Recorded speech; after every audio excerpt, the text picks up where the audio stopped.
मेरी ही गलती थी, मैं आपसे माफी मांगती हूँ।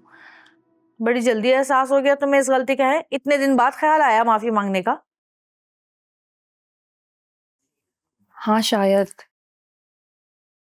या फिर इतने दिन लग गए अपनी हैसियत समझने में।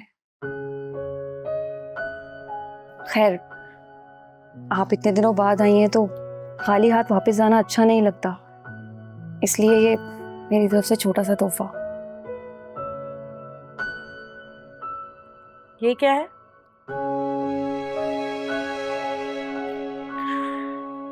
भाई मैं ना ये आर्टिफिशियल ज्वेलरी नहीं पहनती। अच्छा, इमिटेशन ज्वेलरी से ना मुझे वो हो जाती है एलर्जी। मलका बाजी पहले देख तो नहीं एक दफा।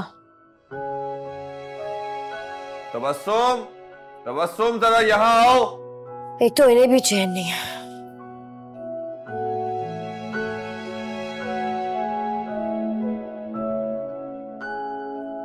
आर्टिफिशियल नहीं है, चांदी की है। दिखाओ जरा। अरे मलका देखो कितनी खूबसूरत अंगूठी है, पुरानी भी है और भारी भी।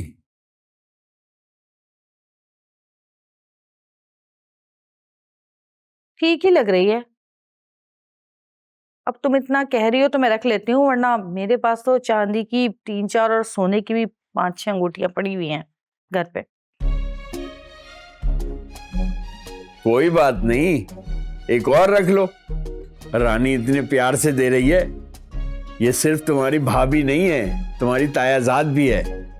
इसका नहीं तो कम से कम अपने मरहूम ताया का ही ख्याल कर लो। उन्हीं का ख्याल है अब्बा जान। जब भी मैं इसको तबस्सुम से अलग समझती हूँ, ज्यादा तरजीह देती हूँ इसको। खैर, मैं तो इसे अपनी कजन समझती हूँ, लेकिन ये हमेशा मुझे अपनी नंद ही समझती है। नंद का दर्जा देती है मुझे ये।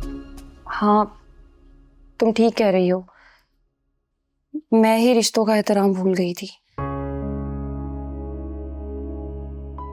ये तो है बहू, लेकिन एक बात अच्छी तरह जान लो, इस दुपट्टों की कमाई पर ज्यादा इतराने की जरूरत नहीं है। घर में फौकियत मर्द को ही हासिल होती है। बिल्कुल ठीक कह रहे हैं अब्बा जान।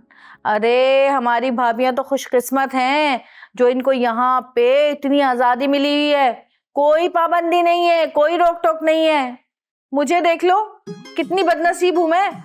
इतना चाहते हुए भी मुझे काम करने नहीं दे रही मेरी सास, और ना मेरा शौहर इजाजत दे रहा है।